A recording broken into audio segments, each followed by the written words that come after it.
বিসমিল্লাহির রহমানির রহিম। হে সমস্ত জগতবাসী, আজকে আমি মোহাম্মদ শামীম আলী আপনাদের সামনে যে আলোচনাটি নিয়ে আসলাম, সেই আলোচনাটি সম্পূর্ণই স্বপ্নের ব্যাখ্যা।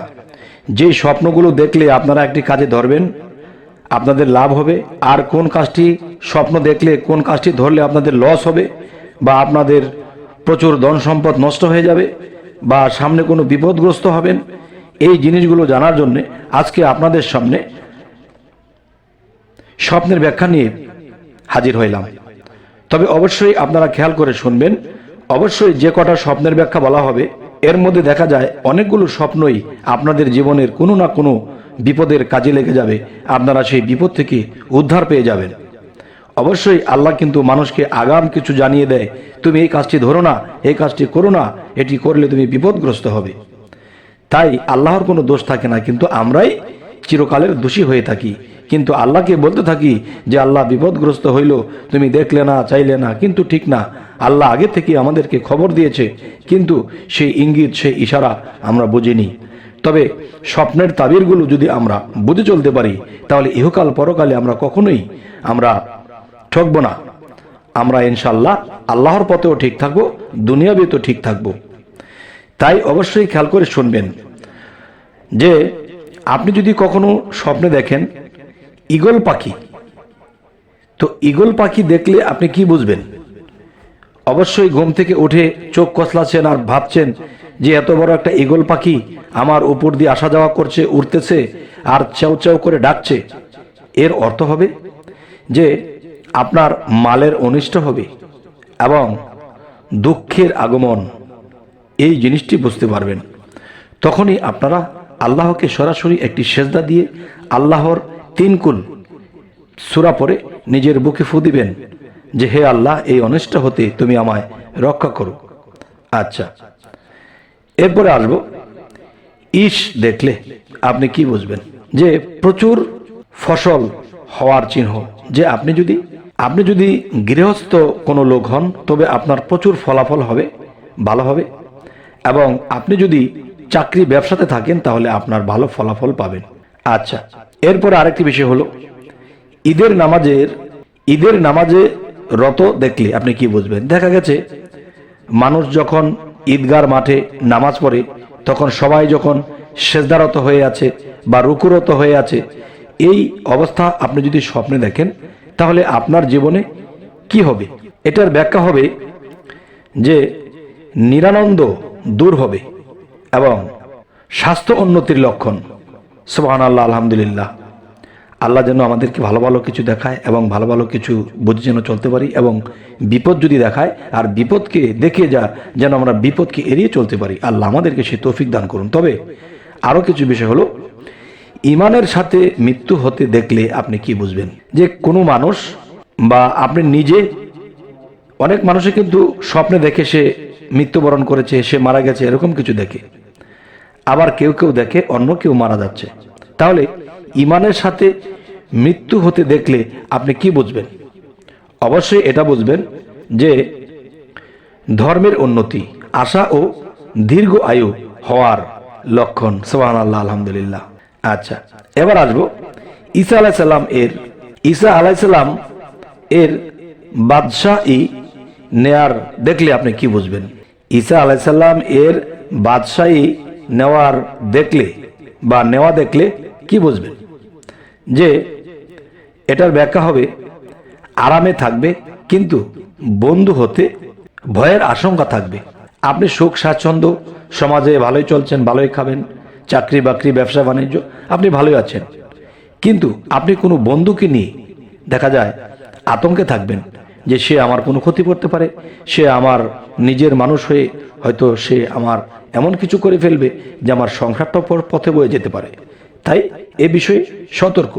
এবার আসবো ঈসা আলাইহিস সালামকে আনন্দিত দেখলে আপনি কি বুঝবেন? ঈসা আলাইহিস সালামকে অনেকেই স্বপ্নে দেখে, যে যারা আল্লাহর পথে আছে, অনেক নবী রাসূলদেরকেও স্বপ্নে দেখে। তাহলে আপনি যদি ঈসা আলাইহিস সালামকে স্বপ্নে দেখেন, তাহলে ঘুম থেকে উঠে এটার ব্যাখ্যা কি করবেন? এটার ব্যাখ্যা হবে রোগ ব্যাধি মুক্তি ও উন্নতি লাভ হবে। সুবহানাল্লাহ, আলহামদুলিল্লাহ। এরপরে আসবো ঈসা আলাইহিস সালামকে দর্শন করতে দেখলে কি বুঝবেন? এর অর্থ হবে কাজ খুব সোজা হবে। আপনি যে কোনো একটা কাজে হাত দিবেন, সেই কাজ আপনার খুব সহজ হয়ে যাবে। আচ্ছা, আরও একটি বিষয় হলো, কোনো কোনো মানুষ আছে যে কোনো একটা কাজে হাত দেয় অনেক কঠিন, অনেক বিরক্তিকর, পারছে না, শরীরে কুলায় না, জ্ঞানে কুলায় না, এরকম হয়। তখন আপনি ওই রাত্রে ঈসা আলাইহিস সালাম, তিনি আমাদের নবী, তাকে স্মরণ করে আল্লাহর নাম নিয়ে একটি সেজদা করে ঘুমিয়ে পড়বেন। যদি আল্লাহ নসিবে রাখে, হয়তো যদি স্বপ্ন দেখেন, তাহলে দেখলে বুঝবেন আপনার কঠিন কঠিন কাজগুলো সহজ হয়ে যাবে। এবার আসি, ঈসা আলাইহিস সালামকে আকাশ হতে অবতীর্ণ হতে দেখলে আপনি কি বুঝবেন? যে ঈসা আলাইহিস সালাম আকাশ থেকে সে অবতীর্ণ হয়ে নামতেছে, এরকম দৃশ্য আপনি দেখেছেন, তখন আপনি স্বপ্নের ব্যাখ্যা কি করবেন? তখনই আপনি বুঝে নেবেন খুব বৃষ্টি হবে। আচ্ছা, খুব বৃষ্টি হবে, এটা কবে, কোন দিন? সে কি দুপুরে, সে কি সকালে, সে কি সন্ধ্যায়, কখন হবে বৃষ্টি? যদি আপনি এই স্বপ্নটি সকালে ঘুম থেকে ওঠার আগে দেখেন, তাহলে বুঝবেন আজকালের মধ্যেই বৃষ্টি হবে। আর যদি আপনি এই স্বপ্নটি দেখেন ঠিক মধ্যরাতে 2টা 2:30, তখনই 3 থেকে 4 দিনের মধ্যে বৃষ্টি হবে। আর যদি দেখেন যে আপনি 12টা বাজে দেখেছেন, কেউ 11টায় ঘুমিয়ে যায়, তাহলে এটা সপ্তাহ বা 10 দিন পরে বৃষ্টি হবে। আচ্ছা, এবার আরো কিছু বিষয় আমাদের জানা দরকার। সেটি হলো, দেখুন, অনেক অবিবাহিত আছে, বিবাহ করবে, এবং দেখা গেছে অনেকের স্ত্রী মারা গেছে, এখন সে বিবাহ করবে।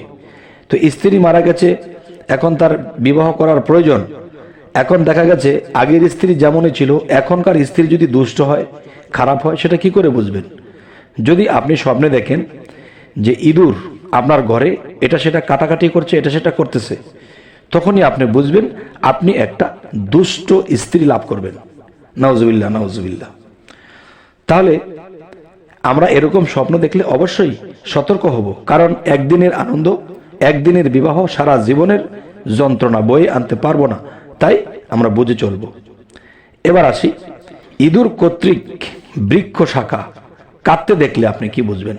এটাই বুঝবেন আয়ু শেষ ও জীবনের অন্তিম লক্ষণ। তখনই বুঝে নেবেন যে আপনার ঘর কোনটা, আপনার দেহঘর। আপনার দেহঘরের মধ্যে কোনো অঙ্গ প্রত্যঙ্গ নষ্ট হতে পারে, বা আপনি যে কোনো রোগে ভুগে মারা যেতে পারেন। তখনই এরকম কিছু দেখলে, তখন কিন্তু আপনার মৃত্যুর খবরটা আপনি পেয়ে গেলেন। কিন্তু আল্লাহর কাছে সাহায্য চাওয়ার আছে। যেমন আল্লাহর কালাম থেকে সূরা ফাতিহা 3 বার এবং ইখলাস 3 বার, ফালাক 1 বার, নাস 1 বার পরে নিজের বুকে ফুঁক দিলেন এবং আল্লাহকে সরাসরি সেজদা দিলেন, চোখের পানির সাথে বলতেছেন যে হে আল্লাহ, এই পৃথিবীতে এসেছি, তোমার কোনো আমল করতে পারিনি, কাজ করতে পারিনি। হে আল্লাহ, তোমাকে সন্তুষ্ট করতে পারিনি, আমাকে একটু হায়াতটা দীর্ঘ করে দেওয়া হোক আপনার তরফ হইতে, যেন আমি আপনার ইবাদত করে এই পৃথিবী ত্যাগ করতে পারি। যদি আল্লাহ চোখের পানি দেখে, আপনার আকুতি মিনতি দেখে যদি আল্লাহর ভালো লাগে, হয়তো কিছুদিনের হায়াত আপনি পেয়ে যেতে পারেন। তখন কি হবে? তখন আর কোনো দিকে পিছন তাকাবেন না, আল্লাহর ইবাদতে থাকবেন, সৎ থাকবেন, মানব সেবা করবেন। ইনশাআল্লাহ আল্লাহ নিষ্পাপ বানিয়ে আপনাকে এই পৃথিবী থেকে নিয়ে যাবে। আল্লাহর এই সূরার বলে, আপনার আকুতি মিনতির বলে, আপনার সিজদার বলে। আচ্ছা, এখন যে কথাটি বলবো, আপনি যদি কখনো ইয়াসিন সূরা পড়তে স্বপ্নে দেখতেছেন যে আপনি ইয়াসিন সূরা পাঠ করতেছেন, তাহলে আপনি স্বপ্নের ব্যাখ্যাটি কি করবেন? এই ব্যাখ্যাটি খুব সুন্দর। তার চিন্তা বিনষ্ট হবে এবং সুখ শান্তির লক্ষণ যদি আমরা কখনো ইয়াসিন পড়তে দেখি। তবে বাস্তবে যারা বেশি বেশি পাঠ করে, সে একদিন দেখবে স্বপ্নেও পড়তেছে, তখনই তার ভাগ্য খুলে যাবে। তবে হে সমস্ত জগতবাসী, আমাদের এই চ্যানেলের আলোচনা যদি আপনাদের ভালো লাগে, অবশ্যই সাবস্ক্রাইব করে নেবেন, পরবর্তীতে যেন আরো ভালো স্বপ্নের ব্যাখ্যা এনে দিতে পারি। তো সকলেই ভালো থাকবেন। আল্লাহ হাফিজ।